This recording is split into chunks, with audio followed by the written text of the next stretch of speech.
MNS प्रमुख राज ठाकरे महाराष्ट्र के औरंगाबाद में rally को संबोधित कर रहे हैं। सीधे लिए चलते हैं आप।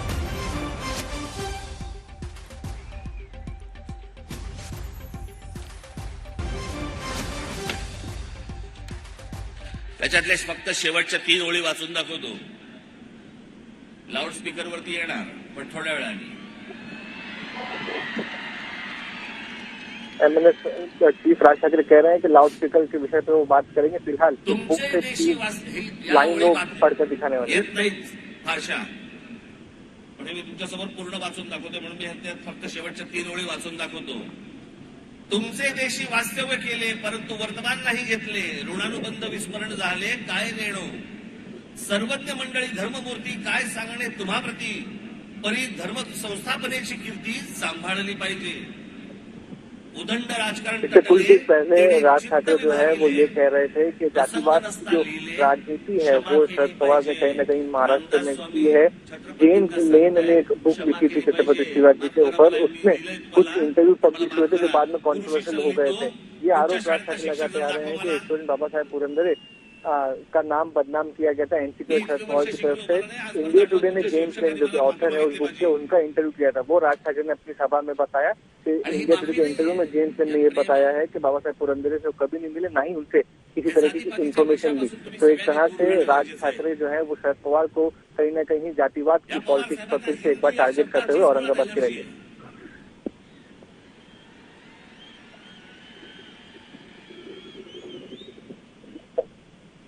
प्रत्येक वेळेला बोलताना शाहू फुले आंबेडकरांचा महाराष्ट्र हो तो आहेच।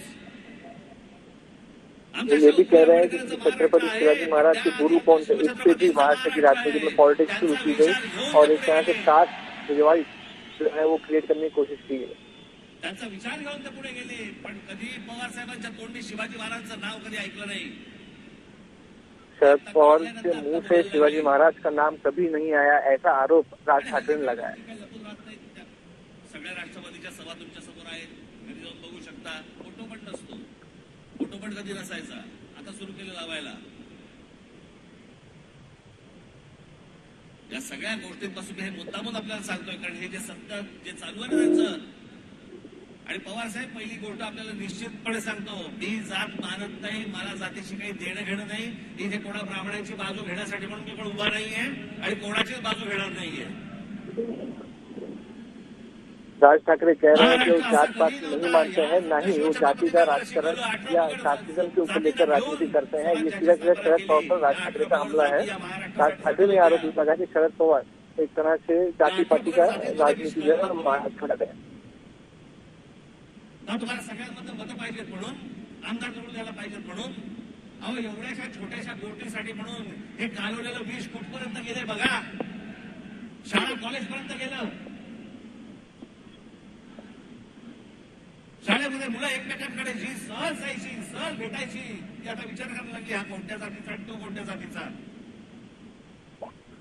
याच्याशी मैत्री करू की नको, याच्याशी मैत्री करावी, इथपर्यंत घाण राजकारण आणलं आणि म्हणून महाराष्ट्र दिवस साजरा करायचा आम्ही। कहीं न कहीं संगीन आरोप लगा रहे हैं जातिवाद के राजनीति को लेकर राज ठाकरे शरद पवार पर। ये भी कह रहे हैं कि लोग अफसोस होने से पहले भी ये देखते हैं कि कौन से कास्ट का वो शख्स है।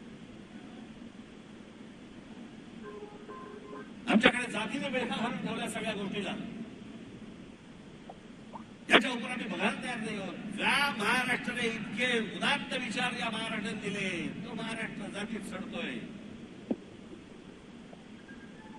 कहीं न कहीं एक तरह से आप देख सकते हैं कि सीट का जो उसका मुद्दा है वो कहीं न कहीं कास्ट से एक जुड़ा हुआ है कि कास्ट का जाति का जो राजकारण है महाराष्ट्र में वो काफी ज्यादा बढ़ चुका है। ये मुद्दा एक आप कह सकते हैं कि लाउडस्पीकर के बाद राज ठाकरे बहुत प्रमुख तरीके से इस वक्त बोल रहे हैं। जो जाति का राजकारण का मुद्दा है उस पर काफी वो पुरजोर दे रहे हैं अपनी सभा में।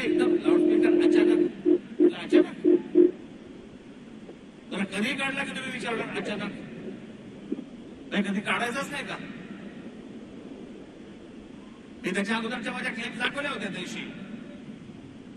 राज ठाकरे का ये भी कहना है कि लाउडस्पीकर का जो मुद्दा है वो उन्होंने पहली बार नहीं लिया है, ना ही अचानक तरीके से लिया है। लाउडस्पीकर का मुद्दा उन्होंने पहले भी अपनी कई सभाओं में या प्रेस कॉन्फ्रेंस में इस बारे में बात की।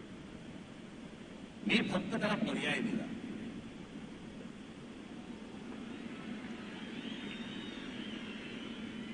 की लाऊडस्पीकर मशिनीवरचे लावून जर समजा तुम्ही गोंगाट करणार असाल तर त्या मशिनींच्या बाहेर आम्ही हनुमान चालीसा पढून मोठ्याने लावून फिर से एक बार राज ठाकरे ने बात साफ कर दी है कि मस्जिदों के बाहर लाउड स्पीकर लगाकर उसको आजान दी जाएगी तो हनुमान चालीसा मस्जिदों के बाहर पढ़ा जाएगा।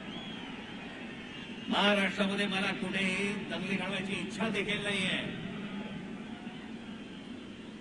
मुस्लिम समाजाने देखील ही गोष्ट नीट समजून घेणं गरजेचं आहे। राज ठाकरे कह रहे हैं कि राइट तो ऐसी महाराष्ट्र में ऐसी कोई उनकी इंटेंशन नहीं है, लेकिन मुस्लिम समाज को ये चीज समझनी पड़ेगी। ते मुस्लिम समाजातले होते आणि ते आले त्या पत्रकाराने मला सांगितलं माझ्याकडे आपल्या पुण्याच्या केबिनमध्ये आतमध्ये आले आणि मला म्हणाले साहेब मी मुसलमान आहे पण आम्हाला भोंग्याचा खूप त्रास होतो। म्हणजे माझा लहान मुलगा माझं लहान मूल हे लाऊडस्पीकर लागले की म्हणे झोपेना ते आजारी पडायला राज ठाकरे ये कह रहे हैं कि वो जब पुणे में थे तो नासिक के कोई शख्स आकर उनसे मिले जिन्होंने उनसे कहा कि लाउड स्पीकर जो मस्जिद लगे हैं उससे उनको बहुत तकलीफ है, मेरे जो छोटे बच्चे हैं वो लाउड स्पीकर की आजान की वजह से सो नहीं पाते। एकदा मी मशिदीत गेलो तिकडचे मौलवी होते त्याला सांगितलं की माझ्या मुलाला त्रास होतोय तुमच्या भोंग्याचा, तुम्हाला जे काय पठण करायचं असेल त्या मशिदीच्या आत करा, आम्हाला या लाऊडस्पीकरचा त्रास होतोय। त्याच्यानंतर त्यांनी काहीतरी कमी केलं। उस शख्स ने जाकर फिर मस्जिद के मौलवी को कहा कि लाउड स्पीकर की आवाज तकलीफ हो रही है, तब जाकर लाउड स्पीकर की आवाज कम हुई। विषय हा धार्मिक विषय नव्हे। लाउड स्पीकर ये सोशल इश्यू है, रिलीजियस इश्यू नहीं है, ऐसा राज ठाकरे कह रहे हैं। धार्मिक वळण देणार असाल तर त्याचं उत्तर आम्हाला धर्मानेच द्यावं लागेल, एवढं पण तुम्ही लक्षात ठेवावं। अगर इसे धार्मिक मुद्दा बनाता है तो हम भी धार्मिक मुद्दा बनाकर इस विषय को जवाब देंगे, ऐसा राज ठाकरे का कहना है। लाउड स्पीकर टोकाची भूमिका घ्यायला लावू नका। महाराष्ट्रामधली शांतता आम्हाला बिघडवायची नाही, इच्छाही नाही, गरजही नाही। परंतु जर समजा उत्तर प्रदेशमध्ये जर समजा लाऊडस्पीकर जर उतरवले जाऊ शकतात तर माझ्या महाराष्ट्रात का नाही उतरवले जाऊ शकत? अगर उत्तर प्रदेश में लाउड स्पीकर निकाले जा सकते हैं तो फिर महाराष्ट्र में लाउड स्पीकर क्यों नहीं निकाले जा सकते, ऐसा सवाल राज ठाकरे कर रहे हैं। सगळेच्या सगळे लाऊडस्पीकर अनधिकृत आहेत। उनका कहना है कि सारे जो लाउड सुप्रीम स्पीकर हैं वो कोर्टाने इलीगल सांगितलं है। की स्थानिक पोलीस स्टेशनला किंवा त्यांना विचारल्याशिवाय तुम्ही लाऊडस्पीकर लावू शकत नाही, त्यांची परवानगी घ्यावी लागते। सुप्रीम कोर्ट की ये रूलिंग है कि लोकल पुलिस स्टेशन की परमिशन के बिना आप लाउड स्पीकर नहीं लगा सकते। कोणाचकडे परवानगी नाहीये, किसी के पास भी लाउड स्पीकर लगाने की परमिशन नहीं है, ऐसा राज ठाकरे का आरोप। कालच कोणीतरी सांगितलं इथे संभाजीनगरमध्ये 600 मशिदी आहेत। मांगेची कॉन्सर्ट चालते की काय इकडे?